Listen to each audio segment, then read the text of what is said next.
Agora na 106 FM, mensagens gravadas dos cultos do CI. Ministério Evangelismo Sem Fronteiras. Na Heitor Liberato 1326, Itajaí.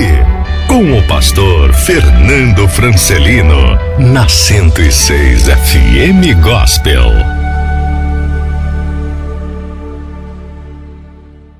Glória a Deus. João capítulo 5, verso 1 em diante.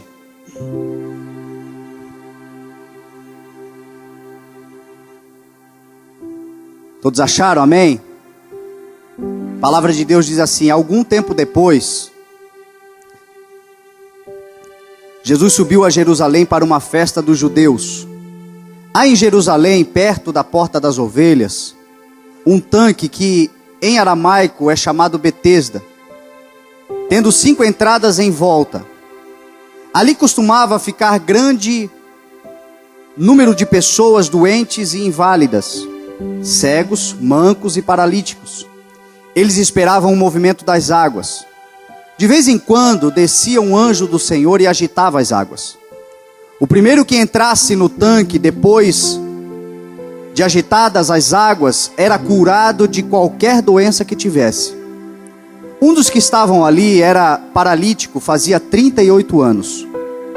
Quando o viu deitado e soube que ele vivia naquele estado durante tanto tempo, Jesus lhe perguntou: você quer ser curado?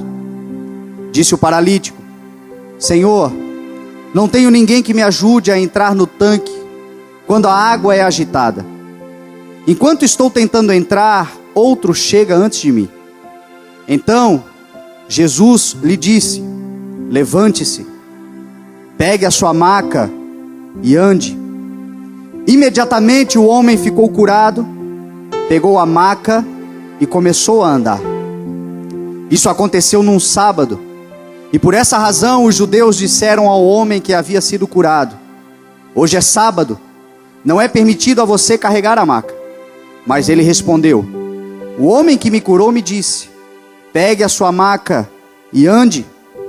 Então lhe perguntaram: quem é esse homem que mandou você pegar a maca e andar? O homem que fora curado não tinha ideia de quem era ele, pois Jesus havia desaparecido no meio da multidão. Mais tarde, Jesus o encontrou no templo e lhe disse: olhe, você está curado, não volte a pecar, para que algo pior não aconteça a você. Amém? Pai amado, entregamos esse momento, Senhor, na Tua presença, Deus, e nos colocamos na Tua vontade, Pai. Fala conosco na Tua palavra, Deus, e nos ensina aquilo que o Senhor tem no seu coração, Pai, para a Tua igreja, para este tempo, Pai, para este momento. Em nome de Jesus, Pai. Amém. Graças a Deus. Nós sabemos, meu irmão, que nós estamos vivendo um tempo das manifestações claras da volta de Jesus. Estamos vivendo um tempo, diz a palavra do Senhor, sempre falamos aqui, que o Espírito de Deus está sendo derramado sobre toda a terra. Um tempo onde as profecias estão se cumprindo. Um tempo onde profetas escolhidos por Deus estão se levantando para declarar, para falar, para anunciar. Estamos vivendo um tempo onde velhos, aos olhos da sociedade, estão tendo sonhos. Pessoas que para a sociedade já estão encostados ou já contribuíram o suficiente, e estas pessoas estão tendo sonhos. Isto é algo que Deus está colocando no coração. Isto é resultado do derramar do Espírito de Deus sobre toda a terra. Isso é evidenciado pelos sinais que Jesus falou que aconteceriam, como fomes, como terremotos, como guerras e rumores de guerras, como rebeliões, No mundo, os homens, Jesus Cristo falou, estariam perplexos pela agitação e pelo bramido do mar. Nós estamos vendo estas coisas acontecendo. Tudo isso Jesus Cristo falou que nós veríamos. E quando todas estas coisas começassem a acontecer, este era um sinal de que aquela geração veria o arrebatamento. Ele disse: as minhas palavras não passarão. Passarão os céus e a terra, mas as minhas palavras não passarão. Quando vocês começarem a ver isto tudo que está acontecendo, ergam as vossas cabeças, porque a vossa redenção se aproxima. Estes sinais são claros. Estes sinais são as evidências para nós erguermos as nossas cabeças e começarmos a ter a convicção plena de que Jesus está voltando. Não é para se apavorar, não é para ficar com medo, não é para perder a esperança, não é, porque não são esses sinais que vão determinar o nosso futuro. Esses sinais deixam claro que para aqueles que fazem parte da igreja de Cristo, a salvação está chegando.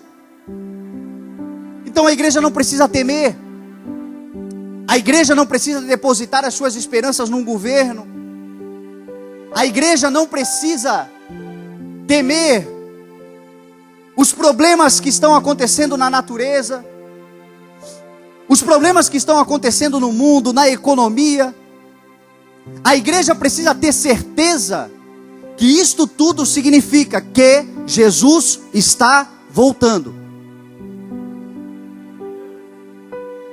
Nós estamos num culto de Santa Ceia e neste culto eu quero falar especificamente para a igreja. Para a igreja de Cristo, aqueles que acreditam no arrebatamento. Tem alguém aqui que acredita no arrebatamento, confia e sabe que o Senhor Jesus está voltando? Jesus falou que isso tudo ia acontecer. Só que ele também disse, meu irmão, que isso aconteceria como sinal para o mundo. Sinal para a igreja, um sinal que deveria trazer ânimo e não desespero. Um sinal ou sinais que deixariam claro para aqueles que já leram a palavra, conhecem a palavra, que eles precisam se consertar com Deus, voltar para o compromisso com o Senhor. Esses sinais servem para aqueles que estão meio lá, meio cá, tomarem um posicionamento, porque Jesus vai voltar. Ele não quer que ninguém se perca, mas Ele quer que todos sejam salvos, e a sua misericórdia é grande. Ponto. Agora, Ele também deixou muito claro que, junto com isto, paralelo a isso, haveria na igreja um grande avivamento. Haveria na igreja um tempo de avivamento. Um tempo onde a palavra de Deus seria pregada por todo o mundo. Um tempo onde a igreja receberia do Senhor poder e graça para fazer obras, pelo menos as mesmas que Ele fez. E Ele foi além, dizendo que faríamos ainda maiores. Um tempo do poder de Deus se manifestando através da igreja no mundo. Jesus falou que para que Ele voltasse era necessário que o Evangelho fosse pregado por todo mundo. Ele disse em Mateus 24: e este Evangelho do reino, as boas novas, será pregado em todo o mundo, e aí então virá o fim. A igreja que quer apressar a volta do Senhor Jesus não é a igreja que fica desesperada, clamando por causa das falcatruas que vê, por causa do mundo em colapso que vê, por causa da natureza entrando em caos como nós vemos. A igreja que apressa a volta do Senhor Jesus é a igreja que diante de tudo isso se levanta e diz: existe um Deus poderoso que pode mudar a tua história, que pode salvar você, que pode transformar a sua vida, que pode salvar a sua família. Quando tudo isso for destinado ao fogo, você estará de pé, porque você reconheceu e aceitou o Senhor Jesus. Nós como igreja, diante disso, se quisermos apressar a volta de Jesus, nós temos que mais do que nunca começar a anunciá-lo, começar a pregar o Evangelho, começar a falar de Jesus para quem a gente conhece, Quando olhamos e vemos que a palavra de Deus está sendo difundida, está sendo espalhada pelo mundo, e é necessário que todo mundo conheça a palavra, eu quero que você pense aí 10 segundos em quantas pessoas você conhece que precisam saber de Jesus Cristo. Quanta gente? Quanta gente que faz parte da nossa vida e precisam ouvir o Evangelho, ele precisa ser pregado. Convencer não depende de nós. Não é papel nosso convencer alguém da salvação, convencer alguém do Senhor Jesus, convencer alguém de que isso tudo que eu estou falando aqui, ou que você vai falar, é verdadeiro. Não é o nosso papel. Esse papel sempre foi, sempre será do Espírito Santo de Deus. O nosso papel é anunciar. Jesus falou, é necessário que vocês preguem, que vocês abram a boca e falem, Jesus salva, Jesus transforma, Jesus cura, Jesus liberta, Jesus muda a sua história. Pregar o Evangelho a todo mundo significa, ao mundo que nós fazemos parte, cada um tem o seu mundo, cada um tem o seu mundo particular, o seu universo, onde ele se relaciona, pessoas que ele conhece, vidas que ele sabe que precisam de Jesus e precisam conhecer quem é Jesus. É a nossa responsabilidade.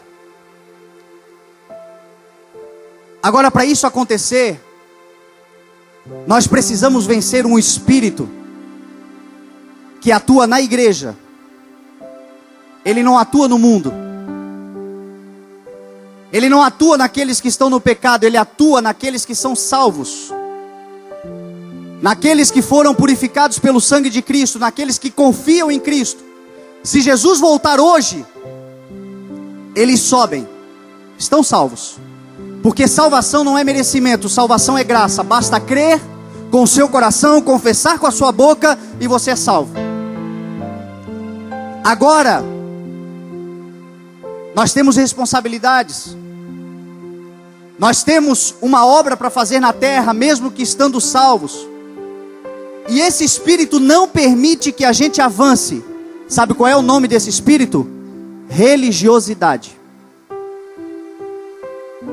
O espírito de religiosidade tem travado a igreja de avançar. Quando nós olhamos para Jesus, nós vemos que ele combateu esse espírito, fazendo uma obra que a religião não fazia, fazendo coisas que a religião não concordava, tomando atitudes que a religião não entendia. Quando nós olhamos para Jesus, nós vemos que ele fazia parte, ele estava no meio da religião.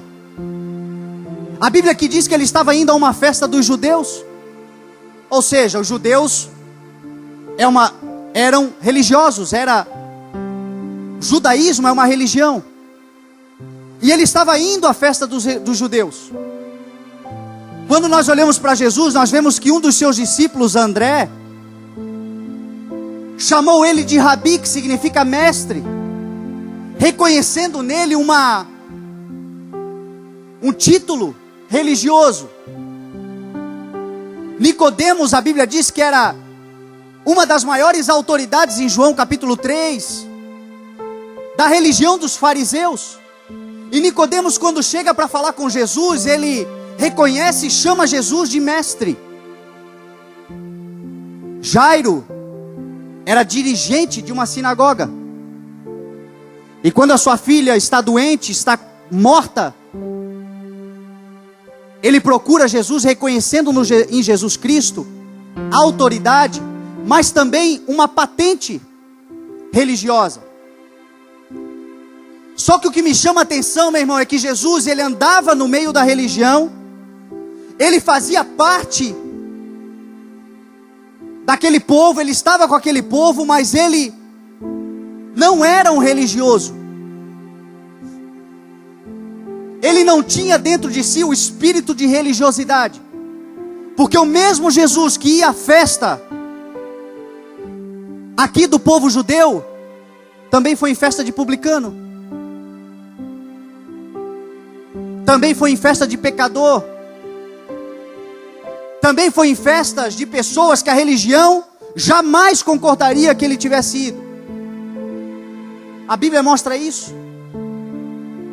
Quando Jesus chama Mateus, o seu apóstolo, um dos 12, Mateus não estava na igreja, Mateus não estava na religião, Mateus não estava no sistema religioso, Mateus estava na coletoria de impostos trabalhando, e Jesus diz a ele: ei, abandona tudo isso aí e me segue. E a Bíblia diz que Mateus faz uma festa para os seus amigos publicanos e tudo mais, e Jesus estava lá. Jesus foi na festa. O primeiro milagre que Jesus fez foi numa festa de casamento, e o milagre foi da multiplicação do quê? Transformação, na verdade, de água em vinho. Uma festa onde casamento, eles estavam bebendo, eles tomaram todo o vinho, acabou o vinho e Jesus estava na festa. Jesus faz o quê? Jesus transforma água em vinho. Explica isso para a religiosidade. Explica isso para um religioso.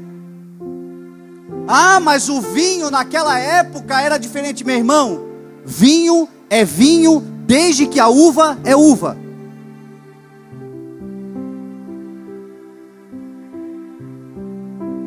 Por que Jesus fez isso? Para confirmar aquilo que ele disse: eu não vim para condenar o mundo, eu vim foi para salvar o mundo. Jesus veio para salvar a todos, e ele está deixando claro ali: eu não estou aqui nessa festa para condenar ninguém, para apontar o dedo para ninguém, eu não estou aqui para me fazer de mais santo do que todo mundo, eu estou aqui para salvar o mundo.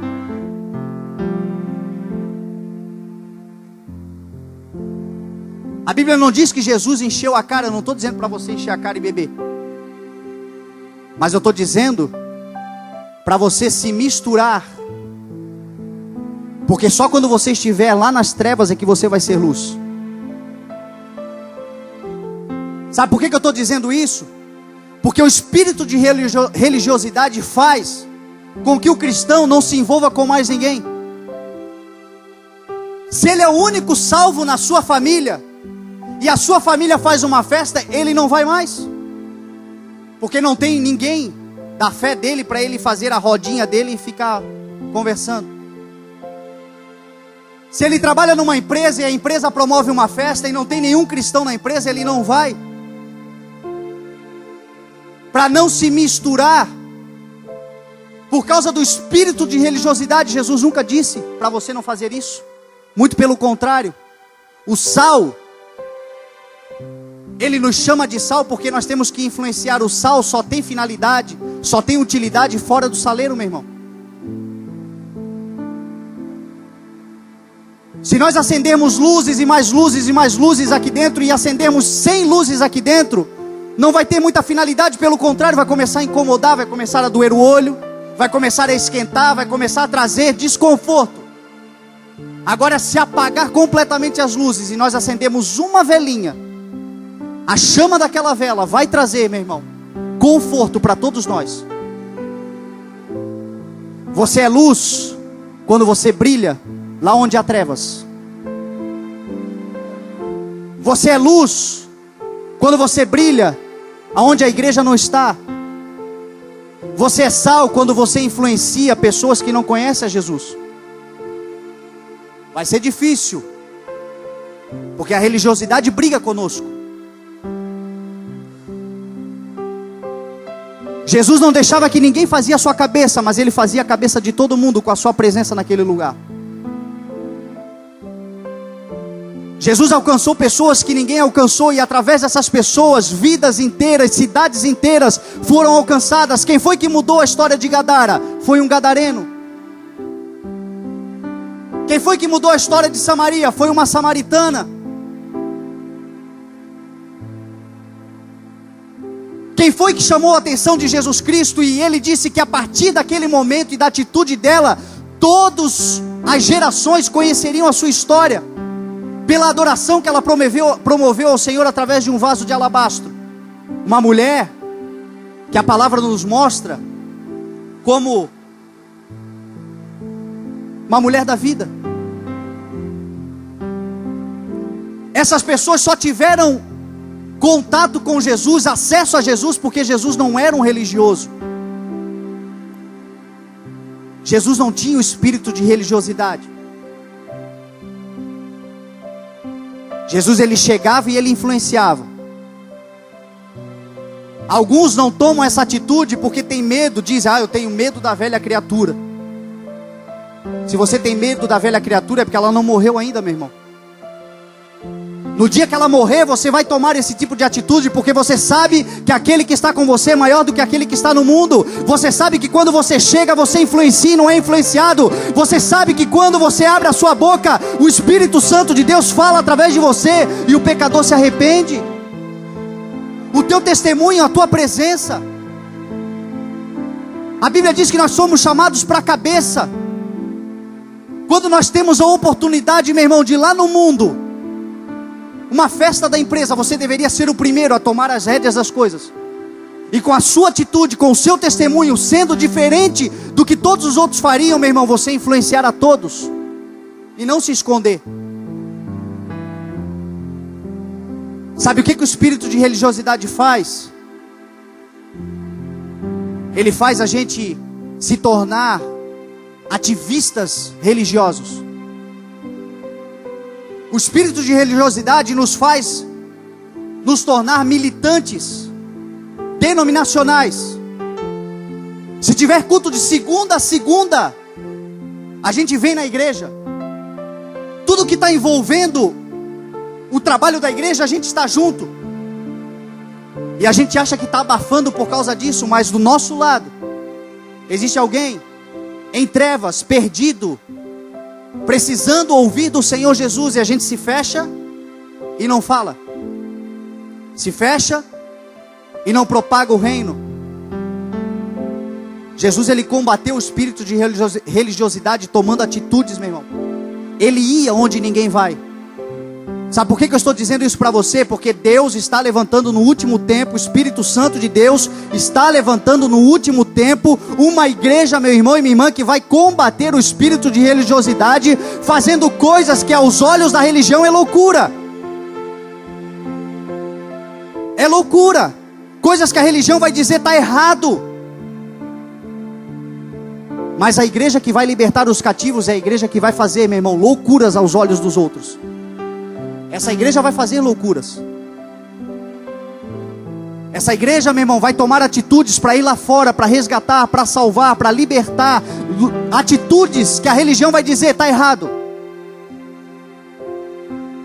Tem um pastor que eu admiro muito ele, sabe o que ele faz? Ele liga, ele pega aquele classificado de prostituição no jornal, e ele liga para uma prostituta daquela, chama ela para ir num motel. Explica isso para a religião. Aluga o quarto do hotel, chama ela para vir no motel.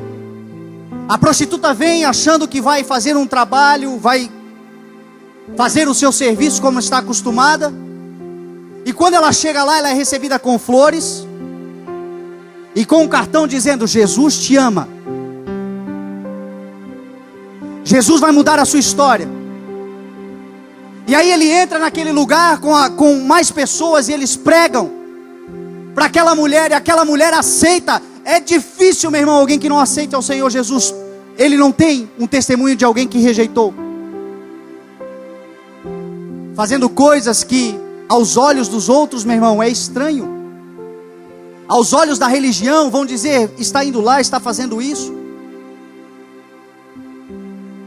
Nós precisamos pedir ao Senhor estratégias, meu irmão, que fujam da religiosidade, do sistema religioso, porque são essas as estratégias que vão trazer para dentro da igreja o pecador.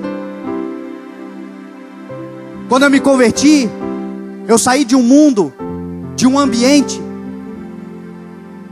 de festa, de balada, de tantas outras coisas. E quando eu saí de lá, Deus me falou que aqueles que lá estão, Deus ia me usar para resgatá-los. Quando nós começamos a fazer, muita gente achou estranho. Botar luz na igreja, o pessoal pular em cima do... Se for de coração, meu irmão, se for dedicado ao Senhor, o Senhor recebe. Nós estamos vendo os frutos a cada domingo, a cada culto. Eu estou vendo jovens, amigos meus, pessoas que eu conheci lá fora, aceitando ao Senhor Jesus Cristo. Mas a religião diz que isso tudo é pecado. O religioso que entra aqui e olha para essa luz diz: meu Deus, eles estão perdidos. A guitarra que a gente vê na mão do Jonathan falar, adorar ao nome do Senhor, alguns anos atrás era instrumento do diabo para muitos. Bateria nem se fala. Jesus veio para quebrar toda a religiosidade, meu irmão, e nós temos que cuidar para não entrar nela. Se você quiser ser usado pelo Senhor para um novo tempo, para o tempo de uma geração que vai salvar vidas, vai conquistar almas, você precisa se livrar do espírito da religiosidade. Conhecer a palavra do Senhor, porque o que é pecado está bem claro na palavra. A palavra é imutável, os princípios são inegociáveis, mas o método nunca foi santo. E a gente na religiosidade santifica o método. O púlpito tem que ser de madeira bem grande, porque senão, se trocar o púlpito, meu irmão, eu conheço pastores, que quando Deus abriu a mente deles, eles mudaram o método e perderam um monte de gente dentro da igreja. Por quê? Presos na religiosidade, presos nos rituais. Essa igreja, eu declaro que ela é liberta disso, meu irmão. Eu declaro que nós vamos anunciar a salvação, vamos anunciar ao Senhor Jesus. Deus vai nos dar estratégias que aos olhos dos homens vai ser loucura, mas nós vamos ver o resultado, meu irmão, da fidelidade e da confiança no nome do Senhor Jesus. Jesus foi à festa dos judeus, mas ele também ia às festas dos publicanos. Ele influenciava, ele fazia diferença. Ele estava lá para poder ter aquelas pessoas uma referência. Pessoas que nunca chegariam numa sinagoga, conheceram a palavra, porque Jesus foi até elas. Nós temos que ir. Tem gente que nunca vai pisar numa igreja, meu irmão, enquanto nós não formos até eles. Aqui a Bíblia diz que havia perto da porta das ovelhas um tanque chamado Betesda. E este tanque tinha 5 entradas.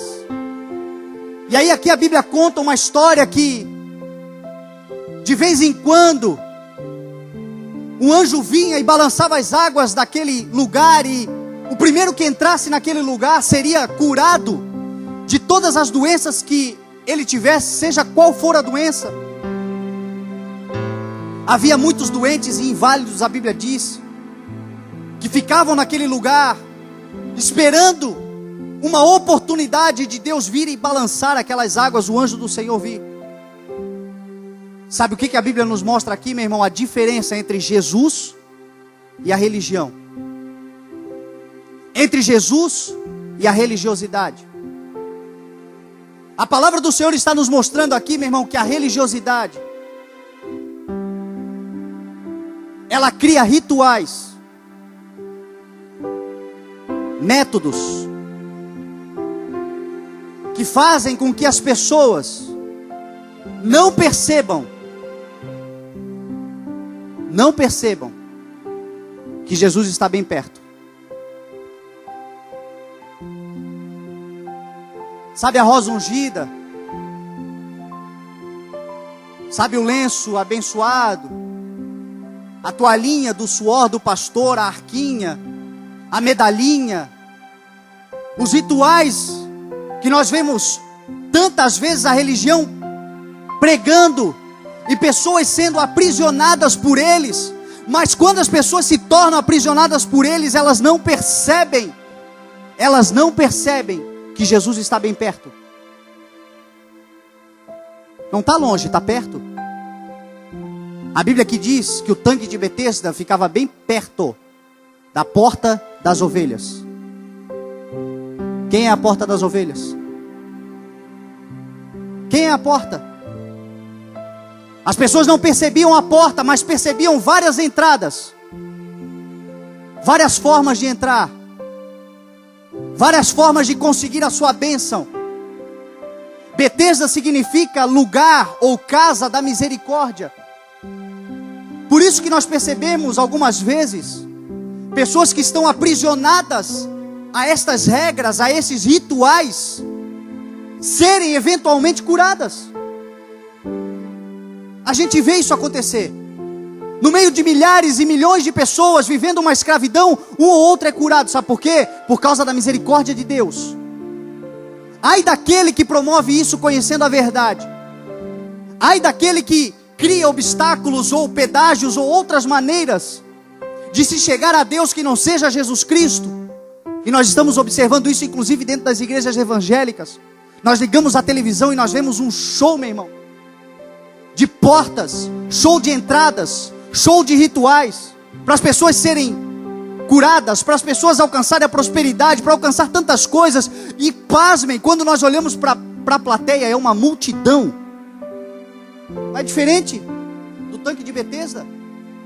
Não é diferente. É a história se repetindo.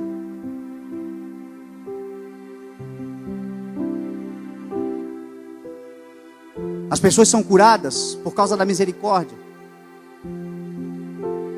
Deus eventualmente olha e vê que mesmo diante do engano, mesmo sendo enganadas, mesmo sendo aprisionadas pela religiosidade, tem pessoas que estão ali com seu coração puro, crendo que aquilo que elas estão ouvindo é verdade. E porque estão ouvindo uma verdade, elas pensam que aquela ali é a forma de elas chegarem em Deus. E aí elas se dedicam àquilo ali e eventualmente o Senhor vem com a sua misericórdia e cura. Agora a porta, meu irmão, está bem perto. Jesus falou: eu sou a porta, aquele que entra por mim será salvo. Entrará e sairá e encontrará pastagens. Ele diz em João 10, Ele é a porta das ovelhas. É a igreja, meu irmão e minha irmã, não precisa criar obstáculos. A igreja não precisa criar outros métodos. A igreja não precisa criar, meu irmão e minha irmã, nenhuma outra estratégia. A igreja só precisa falar: Jesus Cristo é a porta, Ele salva, é só Jesus, basta Jesus. É simples assim. Jesus e nada mais. Essa semana, quando terminamos o culto de domingo, eu fui para casa. Quando eu me deitei para dormir, o meu telefone toca no WhatsApp, eu vou ver. É a esposa de um amigo meu. E ela começou a testemunhar a sua história, dizendo: ela não é cristã. E ela começou a testemunhar a sua história, dizendo: olha, pastor, eu estou falando com você porque eu fui uma vez na igreja com meu esposo e foi na sua igreja, então eu creio, quem sabe, que você pode, sua igreja, diz ela, né? Você pode me ajudar.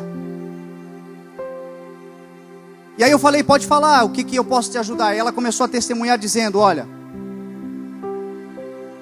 a minha avó, ela se suicidou. E ela tinha 12 filhos. E desde que isso aconteceu, várias pessoas na minha casa, na minha família, estão se suicidando. 4 filhos dela já se suicidaram e essa semana mais um se suicidou.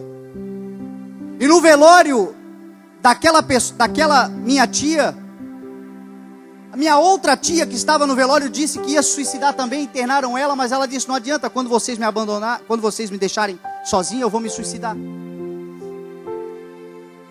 E eu estou te pedindo ajuda porque me falaram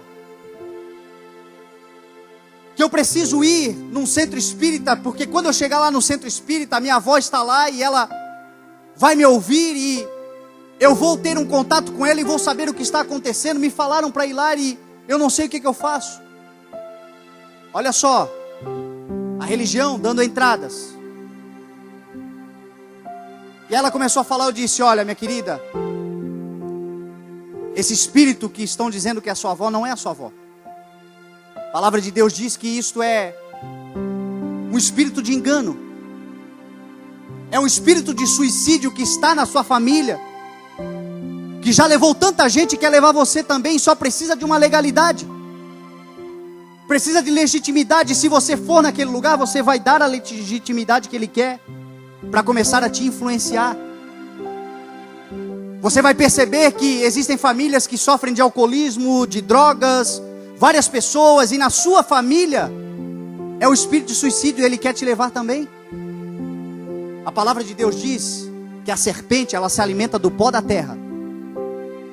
O diabo, para começar a fazer alguma coisa na sua vida, ele precisa de legitimidade.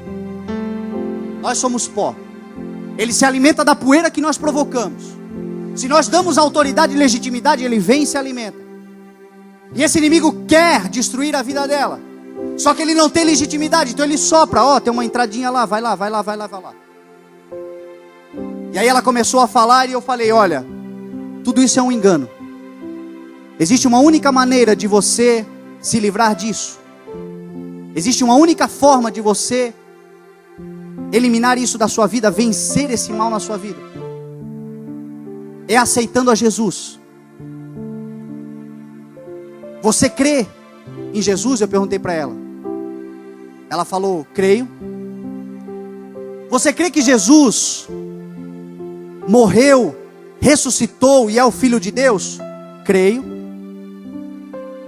E aí eu disse para ela, então, a palavra de Deus diz, se você crê como você está dizendo que crê com o seu coração, e confessar com a sua boca, você será salva. Você quer confessá-lo? Quero.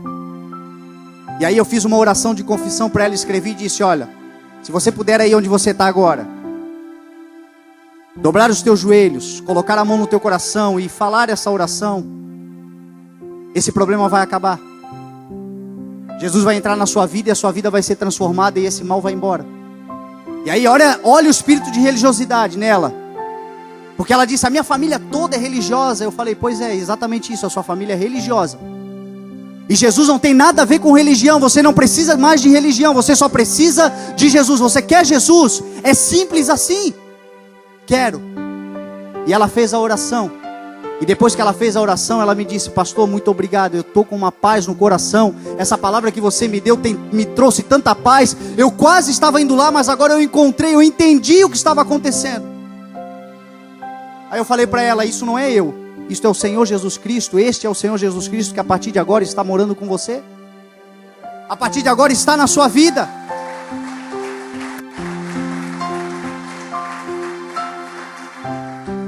É simples assim, por que a gente complica tanto? Vamos anunciar Jesus, meu irmão. Vamos falar de Jesus.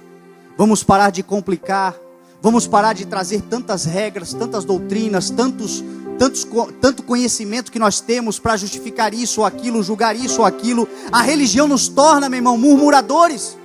Porque nós cruzamos os braços, olhamos todos os defeitos, olhamos todas as dificuldades, sabemos, temos uma resposta para tudo, mas não falamos a única coisa que realmente importa: Jesus Cristo.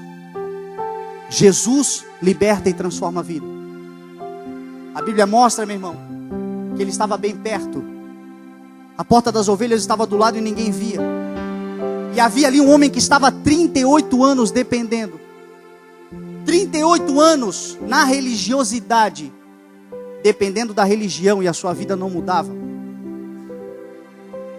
A Bíblia diz que quando Jesus viu ele naquele estado, foi até ele e perguntou: queres ser curado? É o que nós precisamos fazer. Jesus está dizendo exatamente o que a gente precisa fazer. Aqueles que estão há tanto tempo escravizados por regras, por doutrinas, por coisas que os homens criaram, e a gente sabe que estão escravizados, e a única coisa que a gente precisa fazer é ir e levar Jesus até eles. Só isso. Jesus basta. Queres ser curado? Senhor, eu estou aqui há tanto tempo, eu estou aqui esperando, só que quando as águas se movimentam, quando eu vejo que fico sabendo que as águas se movimentam, sempre chega alguém na minha frente, eu não consigo chegar. Olha o que é religiosidade. Olha o que é o espírito religioso. O espírito religioso, meu irmão, ele estava ali há tanto tempo. O espírito religioso não pensa em ninguém. O espírito religioso não serve ninguém. O espírito religioso só pensa nele. O espírito religioso anda atrás de movimento. Ah, é lá que Deus está falando, eu vou para lá. Ah, é aqui que Deus está falando, eu vou para cá. Ali tem movimento, eu estou lá. Este é o espírito de religiosidade, meu irmão. O espírito do reino de Deus é diferente. O espírito do reino de Deus, sabe o que é? É aqueles 4 amigos daquele outro paralítico que pegaram Jesus Cristo e pegaram aquele paralítico, e no meio de uma mesma multidão, não havia lugar na casa, não havia como entrar, mas eles, cada um com a sua necessidade, porque todos eles ali tinham uma. O espírito religioso diz, muitas vezes, eu não tenho religiosidade nenhuma, eu não tenho necessidade nenhuma, eu não preciso de nada. Mentira. Se o Senhor Jesus descer agora e se materializar na tua frente e perguntar o que você precisa, todos nós precisamos de alguma coisa. Todos nós temos uma necessidade. Aqueles 4 amigos tinham uma necessidade, só que eles viram alguém que tinha uma necessidade maior do que eles. É diferente da religião. Reino é serviço. Reino é estender a mão. Reino é considerar o outro mais do que você mesmo. É servir o outro, sabendo que quando você não tiver forças, o Senhor vai te servir também. Eles pegaram aquele homem e levaram, entraram por um telhado, coisa que a religião não fez com aquele homem. 38 anos vivendo daquele jeito. Jesus foi até ele e mudou a história daquele homem, dizendo: levante-se, pegue a sua maca e ande. Levante-se. Isto é o que a igreja tem que fazer hoje, meu irmão. O espírito de religiosidade, quando entra no nosso coração, nós nos tornamos, sabe o que? Críticos, amargurados, sem expectativa, sem esperança. Quando temos a oportunidade de falar, e aí como é que está? Não tem mais jeito mesmo, o Brasil agora vai de mal a pior, a Dilma ganhou, Jesus amado acabou com tudo. Vai para o Facebook, só reclama. Esta, meu irmão, é a igreja religiosa. A igreja cheia do Espírito Santo é uma igreja que profetiza, e aquele que profetiza faz para encorajar, consolar e edificar. É uma igreja que olha para o perdido e diz: levante-se, levante-se, porque o Senhor vem aí. Se coloca de pé. Pode se colocar de pé profeticamente. O irmão lá confiou, acreditou. Coloque-se de pé. Pega a sua maca. Sabe o que é a maca? É o testemunho. O que Deus já fez na tua vida? O que Deus já fez na minha vida? Vamos nos colocar de pé, porque a nossa redenção já vai se aproximando. Jesus Cristo falou, Ele está voltando. Coloque-se de pé, levante-se, pega o seu testemunho e começa a anunciar, porque você vai ver salvação e redenção. Ande. Foi isso que esse homem fez. A Bíblia diz, meu irmão, que esse homem, ao ouvir, imediatamente se levantou. A sua vida mudou porque imediatamente ele se levantou. Talvez seja isso que você, servo de Deus, salvo, com o Espírito Santo de Deus, selado pela marca da promessa, mas prostrado, precisa fazer: imediatamente se levantar, pegar o teu testemunho, pegar aquilo que Deus já fez por você e começar a trabalhar, começar a andar, começar a ir adiante, começar a pregar o Evangelho, começar a falar. Mas eu não sei o que falar. Deus fará você lembrar de tudo que foi dito. O Espírito Santo de Deus, a Bíblia diz, nos faz lembrar. Só abra a tua boca e deixa que o fluir do Espírito Santo de Deus vai descer. Abra a tua boca e você vai ver a sua casa sendo salva. Abra a tua boca e você vai ver os teus amigos sendo salvos. Profetize, meu irmão. Diga: levantem-se, e você vai ver a ação de Deus promovendo um milagre na vida daqueles que precisam dele. Aquele homem se levantou. Aquele homem começou a andar. Imediatamente ele foi curado. A palavra de Deus diz lá no versículo 10 que por essa razão os judeus disseram ao homem que havia sido curado: hoje é sábado, não é permitido carregar a maca. Mas ele respondeu: o homem que me curou me disse: pegue a sua maca e ande. Tem gente que está de pé já, mas ele não pode caminhar porque a religião não deixa. Tem gente que que já está de pé, Jesus já botou de pé, Jesus já mudou a vida dele, mas a religião vem, não, peraí, tu precisa ser polido aqui, polido ali, tu precisa se encaixar dentro do nosso jeitinho, do nosso método, senão você não está pronto. Você está de pé? Você está restaurado pelo sangue do Senhor Jesus Cristo na tua vida? Comece a andar, meu irmão. A religião não pode te parar, os religiosos não podem te parar. Comece a caminhar, porque o Senhor está com você.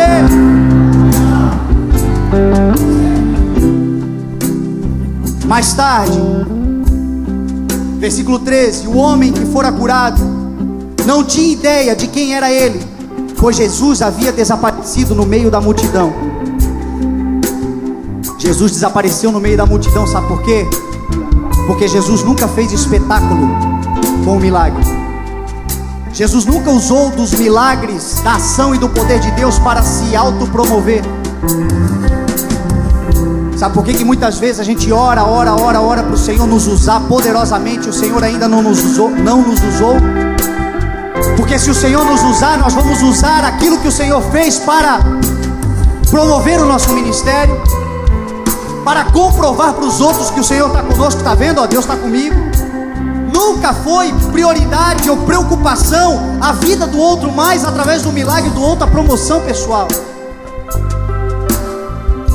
Jesus deixou bem claro: vocês farão as mesmas obras, mas farão obras ainda maiores, se vocês saírem da frente, se preocuparem com as vidas, serem, meu irmão, instrumentos na minha mão, mas darem a glória, a honra, o louvor, todo sempre, meu irmão, e para todo sempre para Ele.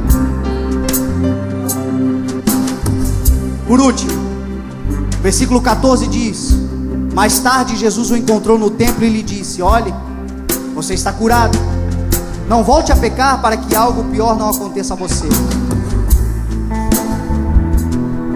A Bíblia aqui nos mostra, meu irmão, que o homem foi curado no mundo, mas ele foi instruído no templo. O homem conheceu Jesus lá fora, porque é lá fora que o pecador conhece Jesus. Mas é na comunhão do corpo de Cristo que ele recebe a instrução para um viver santo, para um crescimento, para avançar. E é isso que nós nunca podemos nos esquecer. Este homem foi curado lá num tanque de Betesda, lá no meio de uma religiosidade, lá, meu irmão, no local onde estava impregnada a religiosidade. Mas quando ele encontrou Jesus, ele se libertou e foi buscar a palavra de Deus, foi buscar o conhecimento da palavra, foi, meu irmão, crescer no conhecimento. É o que nós precisamos fazer. O que nos mantém firmes é quando nós nos mantemos em comunhão. Talvez Jesus curou a sua vida. Hoje você tem um testemunho. Sabe onde é que é o lugar que você tem que estar? Junto com o corpo de Cristo. Sabe por quê? Porque hoje existem pessoas dentro do corpo de Cristo passando por aquilo que você passou, e a sua experiência é a motivação e a esperança que ela precisa. Por isso não volte as costas. Por isso, meu irmão, faça aquilo que ele fez.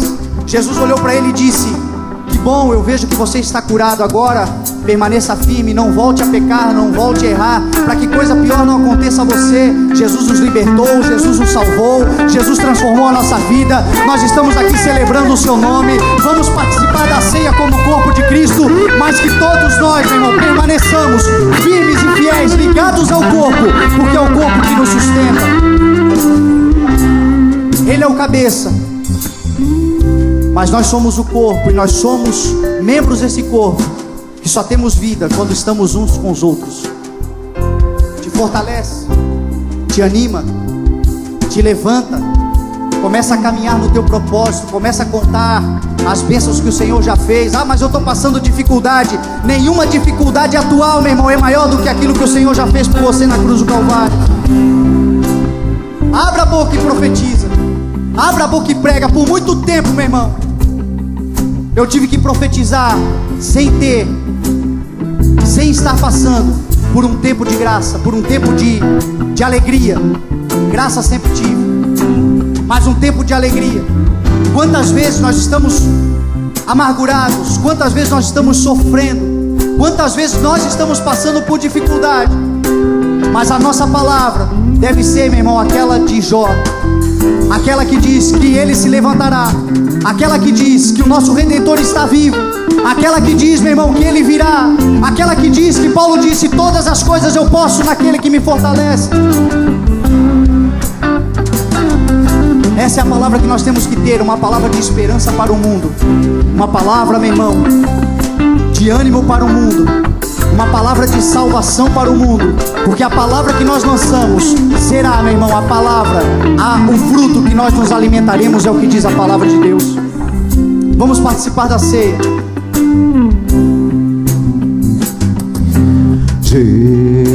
Aleluia.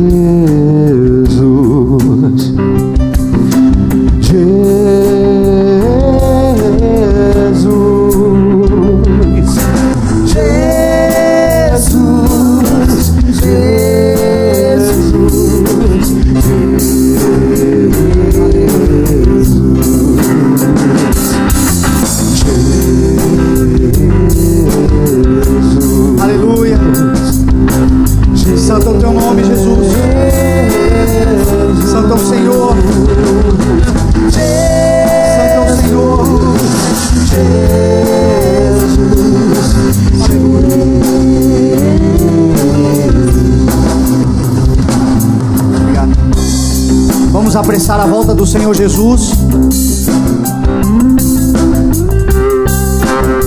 Quantos aqui desejam estar de pé naquele dia?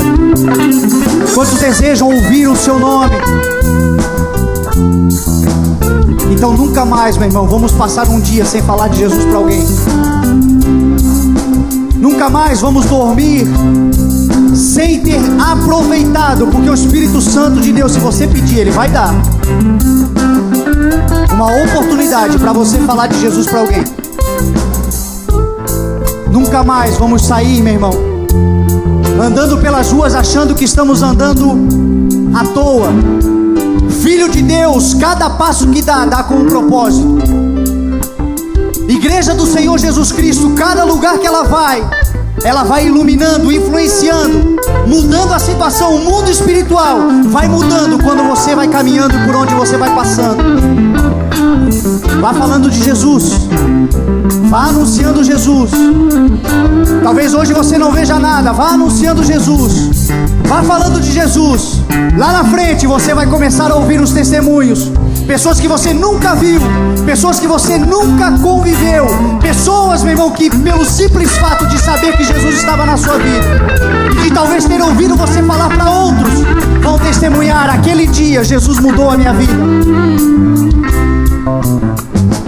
Eu quero terminar aqui lendo só um testemunho, para você ver o poder que há, meu irmão, na pregação do Evangelho.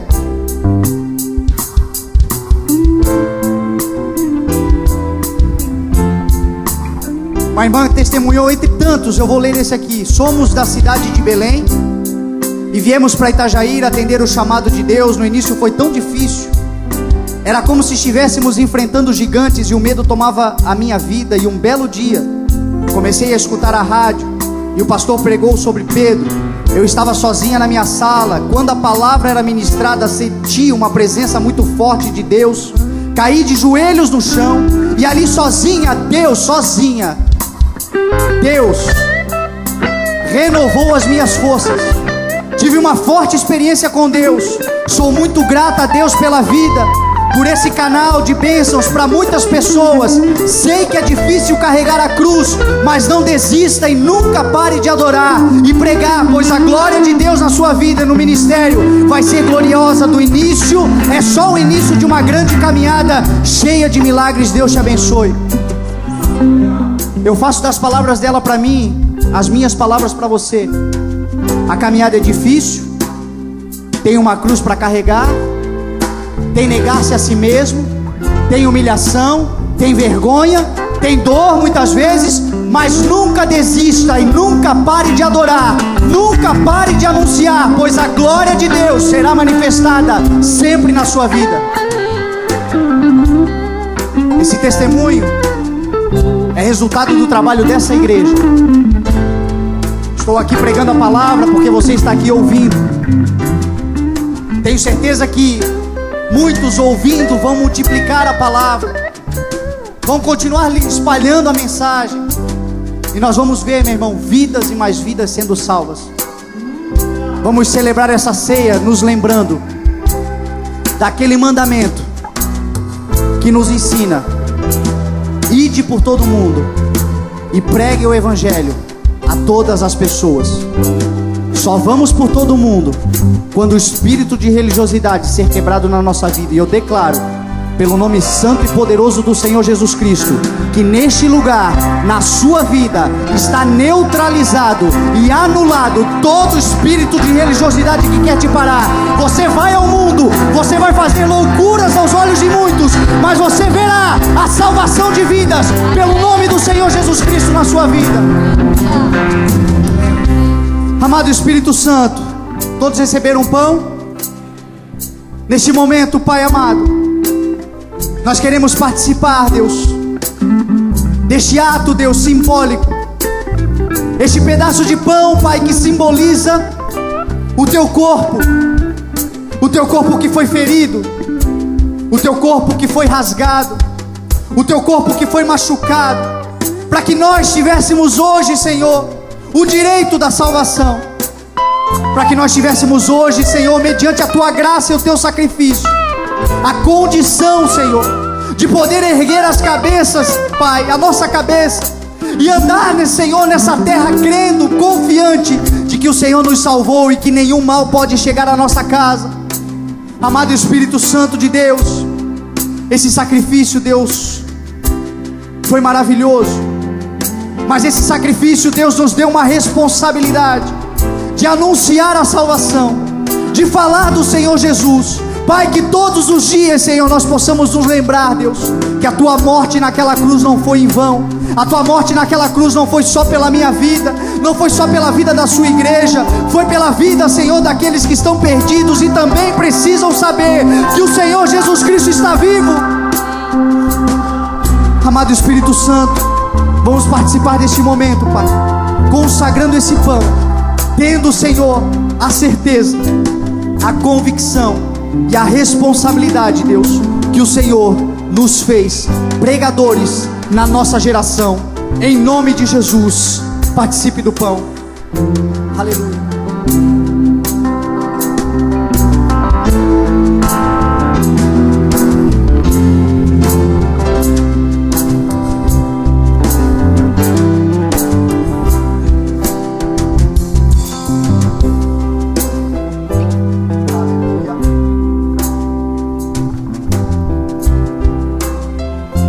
Você que está com o seu cálice, nós vamos abençoar o cálice. E antes de você beber, em sinal de comunhão que nós temos uns com os outros, troque o cálice com seu irmão, troque o cálice com aquele que estará com você naquele dia. Chegará um dia em que nós participaremos de uma ceia como essa nos céus, diz a palavra do Senhor, juntos com o Senhor Jesus Cristo. Será um dia de uma grande festa, de uma grande alegria, será um dia memorável. Naquele dia, esse teu irmão estará aí do seu lado, que está aí do seu lado, estará lá com você. Diga para ele: eu quero te ver naquele dia, eu quero te encontrar naquele dia, eu quero te encontrar na glória. Senhor Jesus, nós abençoamos, Deus, esse cálice, Pai, esse cálice que simboliza, Deus, o Teu sangue vertido na cruz do Calvário. A Tua palavra diz que cada gota foi derramada, Deus, porque cada um, Deus, nessa terra precisa ouvir a Tua palavra, Senhor, e ser alcançado por esse sacrifício, ser alcançado por essa palavra, ser alcançado, Deus, por esse evangelho, Deus, de boas novas, de esperança, esse evangelho, Deus, de vida e vida em abundância. O Teu sangue, Deus, simboliza a vida. Pai, ao beber deste cálice, Deus, que a vida do Teu Espírito Santo, Senhor, entre em nós, Pai, e nos dê, Deus, força, Pai, para anunciar, para falar, Deus. Nos dê, Deus, condições, sabedoria, Deus, virtudes, para anunciar o evangelho, Pai, para testemunhar, para andar, para nos colocar de pé. Deus, que este cálice, Senhor, nos fortaleça espiritualmente para a glória do Teu nome, e que este fortalecimento, Deus, gere vida através das nossas vidas, em nome de Jesus. Troque o cálice com seu irmão. Aleluia. Você ouviu mensagens gravadas dos cultos do CI. Ministério Evangelismo Sem Fronteiras. Na Heitor Liberato 1326, Itajaí. Com o pastor Fernando Francelino. Na 106 FM Gospel.